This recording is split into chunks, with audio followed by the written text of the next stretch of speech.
The story follows the life of J. Robert Oppenheimer, a brilliant young physicist, in the year 1926. At just 22 years old, Oppenheimer finds himself studying under Patrick Blackett at the Cavendish Laboratory in Cambridge. However, he struggles with homesickness and anxiety in this new environment.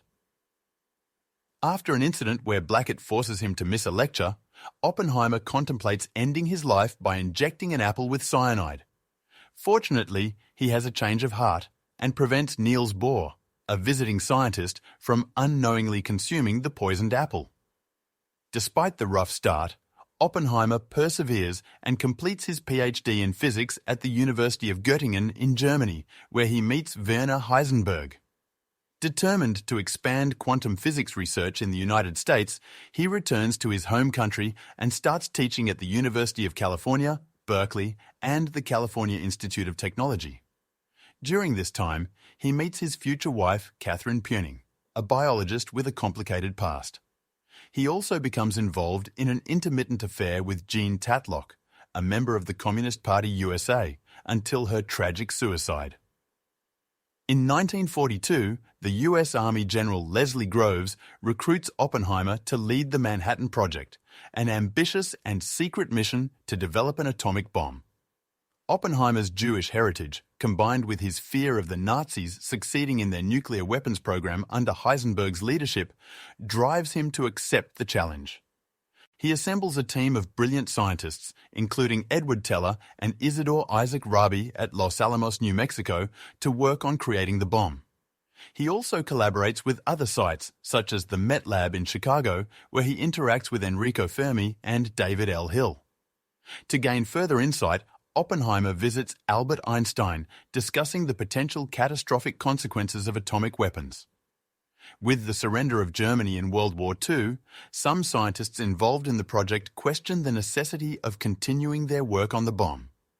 However, Oppenheimer insists that the bomb is crucial to force Japan's surrender and end the war. Eventually, the bomb is completed, and the Trinity test is successfully conducted on July 16, 1945.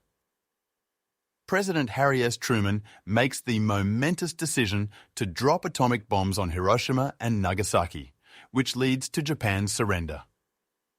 Oppenheimer is hailed as the father of the atomic bomb, but he is deeply haunted by the devastation and suffering it has caused, feeling personally responsible for the consequences. In the aftermath of the war, Oppenheimer advocates against further nuclear development, especially the hydrogen bomb proposed by Edward Teller.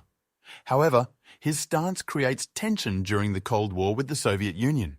Lewis Strauss, chairman of the U.S. Atomic Energy Commission, holds a grudge against Oppenheimer, who publicly dismisses his concerns about the export of radioisotopes and recommends arms talks after the Soviets successfully detonate their first atomic bomb.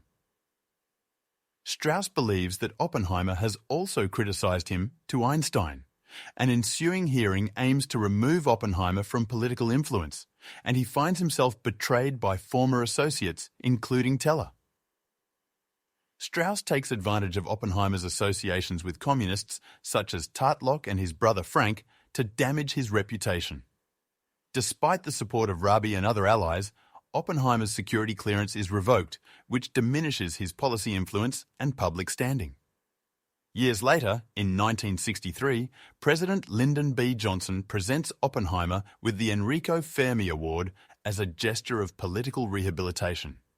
In a revelation, Oppenheimer's conversation with Einstein is shown to have not been about Strauss, but rather the profound implications of nuclear weapons. Oppenheimer ominously expresses his belief that he may have initiated a chain reaction that will eventually lead to the world's destruction.